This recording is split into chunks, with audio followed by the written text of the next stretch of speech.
Hello everyone, welcome to our channel. Telugu రాష్ట్రాలలో భిన్న వాతావరణ పరిస్థితులు, కొన్ని జిల్లాల్లో మాత్రమే కురనున్నటువంటి వర్షాలు. వివరాల్లోకి వెళ్దాం. వాతావరణ పరిస్థితులు ఏంటి, ఏ జిల్లాల్లో వర్షాలు పడతాయి తెలుసుకునే ముందు మీరు ఇంకా మన ఛానల్ కనుక సబ్స్క్రైబ్ చేయనట్లయితే వెంటనే సబ్స్క్రైబ్ చేసి పక్కన ఉన్న బెల్ ఐకాన్ ని కూడా క్లిక్ చేసేయండి. ఇక లేట్ చేయకుండా వివరాల్లోకి కనుక వెళ్ళినట్లయితే బంగాళాఖాతంలో ఏర్పడినటువంటి ఉపరితల ఆవర్తన ద్రోణి బలపడుతుంది. దీని ప్రభావంతో రానున్నటువంటి 3 రోజుల పాటు మధ్యాంధ్ర, ఉత్తరాంధ్ర జిల్లాల్లో తేలికపాటి వర్షాలు నమోదవుతాయని వాతావరణ కేంద్రం వెల్లడించింది. ప్రస్తుతానికి చలి తీవ్రత కూడా కొంతమేర తగ్గనుంది. గత వారం రోజులుగా చలి తీవ్రత భారీగా పెరిగింది ఉత్తరాంధ్ర, మధ్యాంధ్ర జిల్లాలో. అయితే రానున్నటువంటి 4 రోజుల తరువాత ప్రస్తుతానికి చలి తీవ్రత తగ్గి వర్షాలు మొదలవనున్నాయి.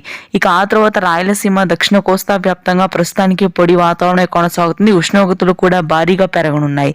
దాదాపుగా 35 నుంచి 38 డిగ్రీల రికార్డు స్థాయి ఉష్ణోగ్రతలు రాయలసీమ, అదేవిధంగా దక్షిణ కోస్తా ప్రాంతాల్లో నమోదవుతాయని వాతావరణ కేంద్రం వెల్లడించింది. ఎటువంటి వర్షాలు కురిసే అవకాశం లేదు. పొడి వాతావరణమే కొనసాగుతుంది.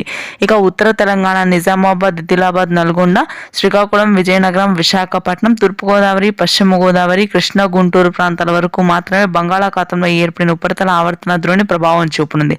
హైదరాబాద్ నగర ప్రాంతంలో కూడా పొడి వాతావరణం ఉంటుంది. చలి తీవ్రత కొంతమేర అత్యధికంగా ఉంటుంది అన్ని ప్రాంతాలతో పోలిస్తే. Thanks for watching this video.